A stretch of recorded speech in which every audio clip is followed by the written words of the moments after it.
kind of grassroots alternatives that people need to create just to defend their children, just to say, we don't not only don't trust the police and courts, we know in practice that they're our enemies, that they're working, for these elites and who are not protecting us or the planet. So this is what people had to learn through bitter experience. Yeah, because it seems like to me, if we begin to approach this, we want to approach the UN, let's say, to try to get recognition for this, that, or the other. The UN is a recent organization. It seems to be based out of the same legal premises, and at the end of the day, that still boils down to individual nations and the Commonwealth countries and the legal system to be involved in one way or another. So it has to be a previous, law system or a bypassing happening. Because again, as I go back and research Swedish history, for instance, Kevin, and I think this is true across the board in most countries. There always have been an indigenous people there in some way or another. Mm-hmm. And this has always been supplanted by those who came in later. The church, in many cases, than in most countries, set up their systems, set up their rules and their laws, and they basically come in there again with violence and say, you don't have any jurisdiction here. We control everything now, and because you previously as a people don't have anything written up or anything like that, you can't claim anything over us. But there must be a way to bypass that, right? Well, there is, and one of the most basic ways is to say, well, where does that all come from? It really comes from a system that started with the Romans, and whenever the Romans would invade an area, they had this thing called res nullius in Latin, which means no one's object. It objectified and nullified the rights of any people there and reduced them to the state of objects. So they said, in other words, through the various papal bulls, they said all of the pagans around the world, the people who are not Catholic Christians, do not have any legal standing. They're not human beings until they become baptized Catholics. And as short of that, we have the right to their land and everything else about them. So whether it happens in Sweden or Canada or anywhere in the world, it's the same, assumption that law exists to protect these elites, and nobody else has any inherent rights whatsoever. Just, so it's a system of slavery, and we have to, recognize that and name it for what it is. Absolutely. And, of course, it's discouraging when we think about the fact that they are the people, or they represent something now which has control of all the weaponry and the military and the armies around the world. How do we combat that, though? Because we can't get together and with our pitchfork and shovels here, Kevin. Mm-hmm. Well, look what's happened in places like Egypt and that. You notice that people have amazing power among themselves once they discover it, and the armies tend to go over. Our strongest weapon is reason and common sense and love, and we keep making that appeal to people and reach hearts and minds. In a real crisis, the army will go over to people once they can be reached. I mean, that's been proven time and again in history. And so I think we just have to keep taking the higher ground all the time and appeal to soldiers and police and everybody. Look, you have families. We're talking about three basic things: protecting our earth, protecting our children, and protecting our natural rights as citizens. And we're not going to surrender any of those three, and nor our liberties. And the problem with relying on the court system is, even at the level of the United Nations, individuals can be prosecuted for genocide, but states cannot be. So a regime can never be tried for the crime it did, only individuals. But we're talking about regimes that are guilty historically of these crimes. So that proves that we need a whole new legal system, and that's in fact what they created in Nuremberg. And we need to do that again, and that's part of the philosophy behind our tribunal. We need to encourage people to start doing that in their own communities.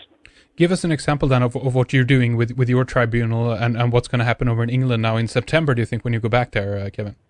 Well, I'm actually starting in Brussels, and the reason we chose that is because we've had support in the European Parliament there for a motion to have Canada investigated for genocide.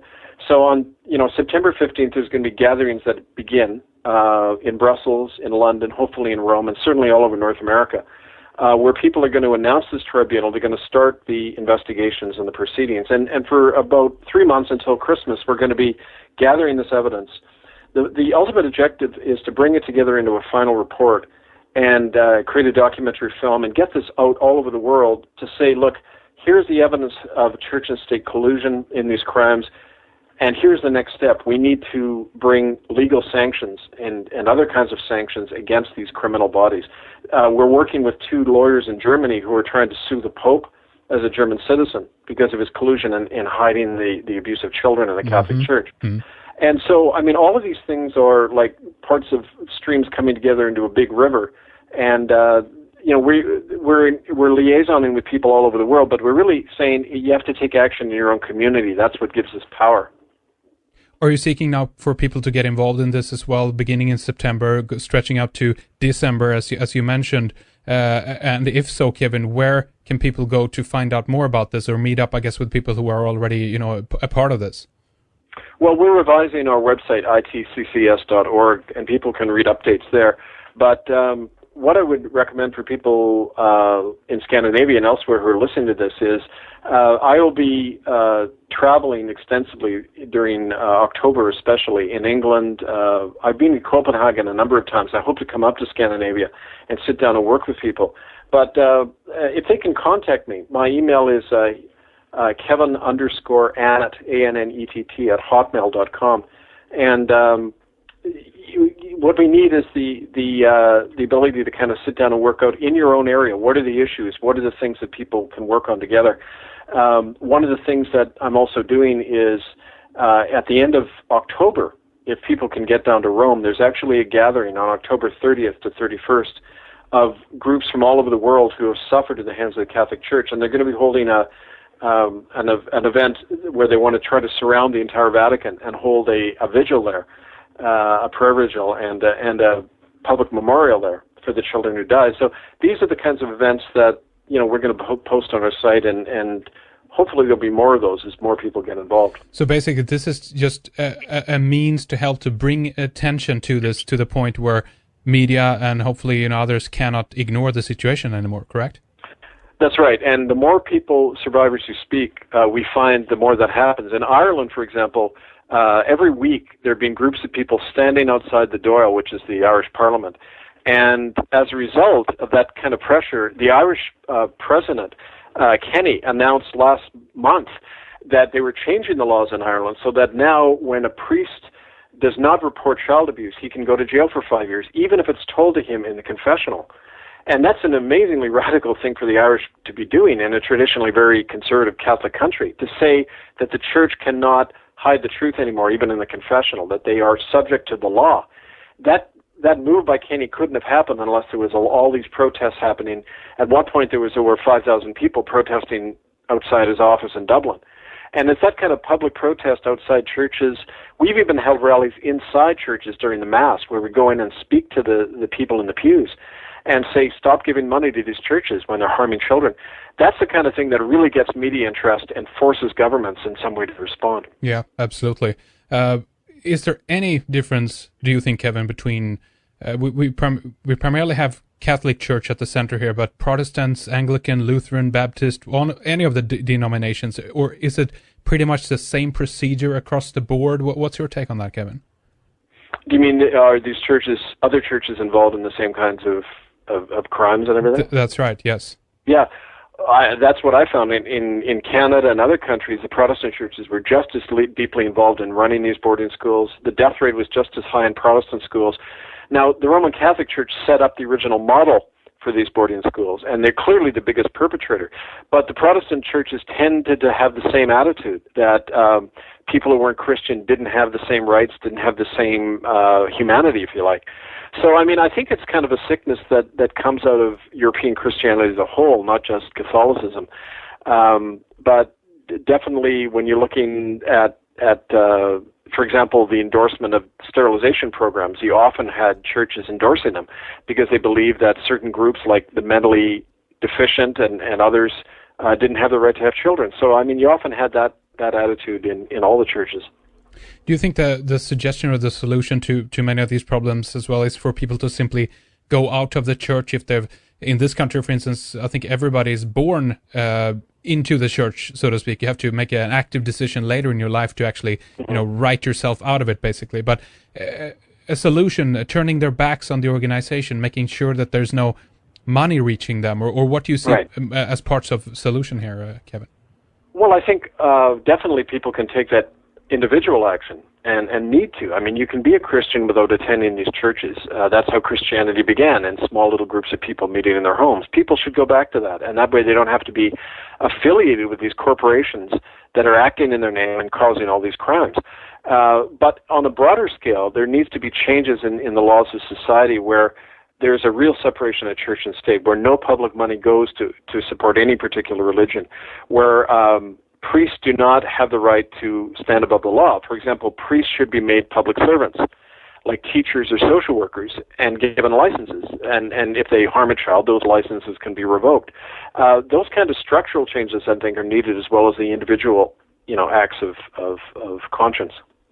Absolutely, and of course, Kevin, this is not restricted by any way to the churches. As you say, you bring part of the state into this as well. We're talking about governments being participatory in this as well. I remember the case over in Scotland that still is ongoing, of course, but with Holly Greig, we had her mother and their representative or spokesperson, Robert Greene, with us here on the program over a year ago now, and talked about that case, which shows that this is a kind of the same procedure ongoing in government and among politicians as well, correct? Oh, absolutely. You find that child trafficking rampant throughout the system, and we know I know the Holly Greig case. In fact, I spoke at a conference in England and met Robert and Holly Greig and her mother, and they're wonderful people, very brave, determined people. And what they were telling me sounds exactly like the things we discover all the time in Canada, where social workers and politicians actually use the government system of child welfare to find children, for child trafficking and pedophile purposes. And so, it's not confined to any one country. It's like an international network, really. Absolutely. I think that was brought out by the Dutroux case a few years ago in Belgium, showing at least parts of these rings. And we get it trickles down a little bit now and then, Kevin. I mean, a while back now, I heard from a child actor, I forget his name right now, but he talked about pedophilia being rampant in Hollywood among directors and people there, right? So it doesn't matter what kind of part it is. It seems to be all over the human society. It is a tremendous disease, isn't it? Yeah, it is. And it's that's why I said earlier, when we start talking about child abuse, it's hitting a raw nerve for a lot of people, because it's rampant, and in many ways it happened to a lot of us. And so it's hard when you haven't faced your own child trauma and feeling of helplessness. It's hard to become a fully competent, conscious person, because we're living in very much in a state of fear. And it's overcoming that fear that, I found the way I was able to continue in this work, working in the healing circles with Aboriginal survivors. You learn skills there about how to face your own demons in order to how to be there for other people. And I think that's really an important part of the work where we have to do. Absolutely. I mean, what you do is fantastic, bringing attention, and especially having the guts, to do that and to bring this topic to the surface. Are you hopeful about the future, Kevin? Do you feel positive? You're surfing a wave of encouraged positive energy right now, or how's your sense about the future, Kevin? Well, I'm always hopeful, just because of the hope given to me all the time working with people on the ground. You have to always stay close to the ground, close to the people who you're serving, and helping letting them speak. Because once people find their voice, tremendous things happen, and the whole system that we think is so solid, the system of oppression, begins shaking in a serious way. At the same time, the fact that we're bringing more and more of this to attention means the attacks have certainly increased on the work we're doing. A number of the Native men I worked with over the last 2 years have actually been killed by the Vancouver police. One man died recently in a hospital. Clearly he was murdered there. These were eyewitnesses to crimes, in the residential schools, including that incident I mentioned about the Queen, where she apparently abducted 10 Native children who were never seen again back in 1964. And so, the repercussions become more severe, but so do the number of people coming forward. And so, I mean, it's a constant, recognition that we are making change happen, but there's always a risk. And that's why more and more of us need to speak out so that risk isn't as bad. You're keeping track of these events. Obviously, everyone that's involved in this remember these kinds of things, these kinds of story, that means that also the more violence they give back, so to speak, this is something that accumulates and just adds to your case in a way, right? Yeah, well, exactly, and it proves what we're saying.